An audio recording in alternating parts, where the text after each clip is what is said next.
آج سے ٹھیک 18 سال پہلے انہوں نے پاکستان کو کیوں چھوڑا تھا، یہ بس وہی جانتی تھی۔ اور جس دن وہ پاکستان آ رہی تھی وہ وہی تاریخ تھی جس دن وہ پاکستان سے باہر گئی تھی۔ یہ ایک بہت بڑا راز تھا جو وہ لوگ اپنے سینے میں دبا کر بیٹھے ہوئے تھے۔ ولیمے کی تقریب ہو چکی تھی۔ سارے فنکشن بلو ویلی کے مقابلے میں بہت ہی زیادہ چھوٹے پیمانے پر کیے گئے تھے، مگر نازلی کو ان سب میں بہت اچھا محسوس ہو رہا تھا، کیونکہ ان سب کے درمیان وہ خود کو اجنبی محسوس نہیں کر رہی تھی۔ دوسرا، عدنان کی محبت نے اسے 7 رنگوں میں رنگ دیا تھا۔ چہرے سے مسکراہٹ ہی جدا نہیں ہو رہی تھی۔ اس وقت بھی وہ کھڑکی میں کھڑی مسکرا رہی تھی جب خمار آلود نگاہیں لیے عدنان دروازہ بند کر کے اس کے برابر آ کھڑا ہوا اور پیچھے سے ہی نازلی کو اپنی آغوش میں لیا۔ کیا سوچ رہی ہو؟ کیا سوچ سکتی ہوں؟ وہ خوبصورت مسکراہٹ لی اس کی طرف دیکھنے لگی۔ مجھے یقین ہے میرے بارے میں ہی سوچ رہی ہوگی۔ ہاں، آپ کے بارے میں ہی سوچ رہی ہوں۔ یہ دن کتنے اچھے ہیں بمقابل میرے ماضی کے دنوں کے۔ ماضی کی بات پر عدنان نے اس کا رخ اپنی جانب موڑا۔ میری بات سنو، آئندہ تم اپنے ماضی کی بات نہیں کرو گی اور نہ ہی اس کے بارے میں کوئی سوچ اپنے دماغ میں لاؤ گی۔ اگر تم نے ایسا کیا تو یقیناً تم میرا پرشدت روپ دیکھو گی، جو کہ میں تمہیں نہیں دکھانا چاہتا۔ آپ ناراض ہو رہے ہیں۔ اسے ناراض ہوتا دیکھ کر نازلی کے چہرے سے مسکراہٹ بالکل غائب ہو گئی۔ میں ناراض نہیں ہو رہا، میں بس تمہیں بتا رہا ہوں، اپنے حال اور مستقبل کی طرف دھیان دو۔ ماضی کے لیے تمہارے دل و دماغ میں کوئی جگہ نہیں ہونی چاہیے۔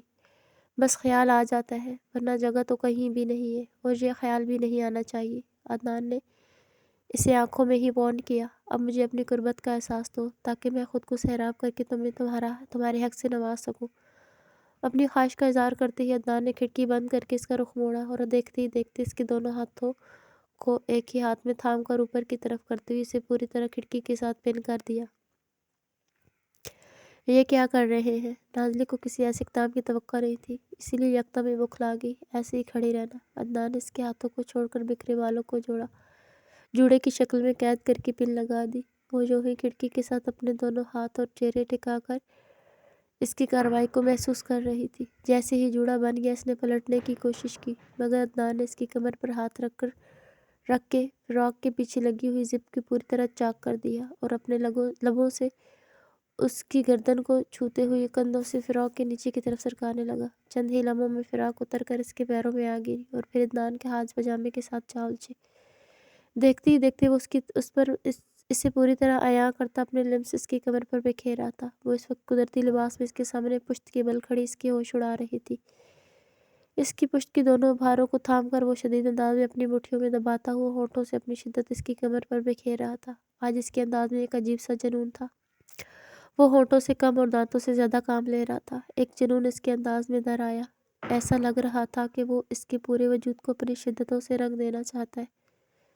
کچھ ہی پل میں نازلی کی سانسیں پھول گئیں اور اس سے کھڑے رہنا مشکل ہو گیا۔ عدنان کے ہاتھ اس کے پورے وجود پر گھوم رہے تھے۔ پیٹ سے اوپر کی طرف سرکتے ہاتھ دھیرے دھیرے دھڑکنوں تک آئے تو یکدم ہی نازلی نے اپنا رخ بدلا۔ گہرے سانس لیتے ہی وہ اپنے کندھوں پر ہاتھ رکھ کر خود کو چھپانے کی ناکام کوشش کرنے لگی، مگر اگلے ہی پل اس کی لچکیلی کمر میں ہاتھ ڈال کر عدنان نے اسے بیڈ پر لاپٹکا اور خود اپنی شرٹ پینٹ نکال کر اسی حالت میں آتا ہوا اس کے وجود پر حاوی ہو گیا۔ آج آپ کو کیا ہو گیا؟ نازلی اس کے ہر انداز سے بغلا رہی تھی، کیونکہ وہ اس قدر پرشدت ہو رہا تھا، مگر اس کی کسی بات کا جواب دیے بغیر عدنان نے اس کے جوڑے کو مٹھی میں دبوچ کر نازلی کے چہرے کو اوپر اٹھایا اور اپنے ہونٹ اس کے ہونٹوں سے جوڑ کر ان خوبصورت گلابی ہونٹوں کا جام پینے لگا۔ ایسا لگ رہا تھا کہ وہ برسوں کا پیاسا ہو اور آج ہی اسے یہ دل فریب جام نصیب ہوا ہو۔ کل رات ہی تو اس کے وجود سے مکمل طور پر سیراب ہوا تھا، پھر آج ایسا کیوں؟ کتنی ہی دیر اس کے ہونٹوں کا جام پیتا رہا اور نازلی کی سانسیں اکھڑنے لگیں۔ عدنان کے کندھے کو ہلا کر وہ اسے روکنے کی کوشش کر رہی تھی، مگر وہ بھلا کہاں رکنے والا تھا۔ اس کے دونوں ہاتھوں کو تھام کر تکی سے لگایا اور خود ہونٹوں کو چھوڑ کر نازلی کے کان کی لو پر بری طرح کاٹا۔ پھر یہی حرکت گردن، بیوٹی بون اور جگہ جگہ کرتا ہوا وہ اس کے وجود کو اپنی شدتوں سے رنگتا دھیرے دھیرے دھڑکنوں پر آیا، اور یہاں آنے کے بعد اس کی جنونیت میں مزید اضافہ ہو گیا۔ وہ ان خوبصورت دھڑکنوں کے پیالوں کو ہاتھوں میں لے کر کبھی مسلتا، کبھی منہ میں لیتا اور کبھی کاٹتا، یہاں تک کہ ان کی دھڑکنوں کے اوپر موجود خوبصورت گلابی نشانوں سے خون رسنے لگا۔ کیا آپ پاگل ہو گئے ہیں؟ نازلی کی برداشت تمام دے گئی، مگر وہ اپنے جنون میں کمی نہ لاتے اس کی دھڑکنوں کو چھوڑ کر نیچے کی طرف بڑھا۔ پیٹ پر پہنچ کر اس کی شدتیں مزید سخت ہو گئیں۔ خوبصورت کمر کے خم پر اس نے کتنے ہی بار اپنے دانتوں سے نشان بنائے، بیلی بٹن کے اندر اور اس کے ارد گرد اپنی زبان گھمائی۔ نازلی کے لیے یہ سب کچھ برداشت کرنا ایک امتحان بن چکا تھا۔ بیڈ شیٹ کو مٹھیوں میں دبوچ کر وہ بری طرح آہیں بھر رہی تھی، مگر عدنان تو آج شاید دیوانہ ہی ہو گیا تھا۔ بیلی بٹن سے نیچے جب وہ آیا تو اس کی شدتوں نے ایک نیا ہی روپ لے لیا تھا، جہاں نازلی کی رہی صحیح برداشت بھی جواب دے گی۔ وہ بری طرح آوازیں نکالتی ہوئی اسے روکنے کی کوشش کرنے لگی، مگر وہ اپنا دیوانہ پن وہاں دکھاتا ہوا اسے بے بس کرتا، اس کے پورے وجود پر اپنی محبت کے نشانات بناتا نازلی کے وجود کے اندر یکدم ہی اترا، اور وہ منہ پر ہاتھ رکھ کر اپنی چیخوں کا گلا گھونٹ گئی۔ اس کی روح کی گہرائیوں میں اترتے ہی جنونی انداز میں وہ اپنے عمل کو جاری کر چکا تھا، اور اس کے عمل کی ہر شدت پر نازلی کا وجود بری طرح ہچکولا کھاتا، ایسا لگتا تھا کہ جان نکل کر لبوں پر آ گئی ہو۔ وہ اس کی گہرائیوں میں اترا اپنا جنون اس کے اندر انڈیل رہا تھا، اور نازلی کی سمجھ سے باہر تھا وہ ایسا کیوں ہو رہا ہے۔ کتنی ہی دیر اس کے وجود کا بحال کر کے وہ خود بھی بحال ہوتا اس کے اوپر ہی ڈھیر ہو گیا۔ ایسے دیوانے پن پر نازلی تو ادمری ہو کر رہ گئی۔ آج آپ کو کیا ہوا ہے؟ کل رات تو آپ اتنے شدید نہیں تھے، پھر آج کیا ہو گیا؟ کتنی ہی دیر وہ خود کو نارمل کرتی رہی۔ جب سانس کچھ اعتدال میں آئی، اس نے اپنا رخ موڑ کر برابر لیٹے عدنان کی طرف دیکھا، جو اس کے وجود کو دوبارہ اپنی طرف کھینچ رہا تھا۔ کل رات میں بہت تھک گیا تھا، تبھی تمہیں اپنا جنون نہیں انڈیل پایا، لیکن آج میں اپنی پوری توانائی کے ساتھ موجود ہوں، اور آج میں تمہیں بتاؤں گا کہ تمہیں لے کر میں کس قدر جنونی ہوں۔ میرے ہر انداز سے تمہیں اپنی اہمیت اور میری محبت کا اندازہ ہوگا۔ تم جان ہی نہیں سکتی میں نے تم سے کس قدر محبت کی ہے۔ اگر تم جان جاؤ تو شاید تم مجھ سے زیادہ شدید ہو جاؤ، لیکن تم یہ نہیں جان پاؤ گی، اسی لیے مجھے تمہارے وجود سے سکون حاصل کرتے ہوئے اپنی تمام تر وحشتیں تمہارے اندر انڈیلنے دو۔ اسی طرح مجھے سکون ملے گا، اسی طرح اتنے سالوں کی تڑپ مٹے گی۔ نہ جانے کیوں مجھے ایسا لگتا ہے کہ میں جتنی بار تمہارے قریب آؤں گا یہ طلب اتنی ہی بڑھے گی۔ تم میرا جنون ہو، میری محبت ہو، تمہیں میں نے بہت امتحانوں کے بعد پایا ہے، اب میری شدتوں کو سہنا تمہارا کام ہے۔ تیار ہو جاؤ۔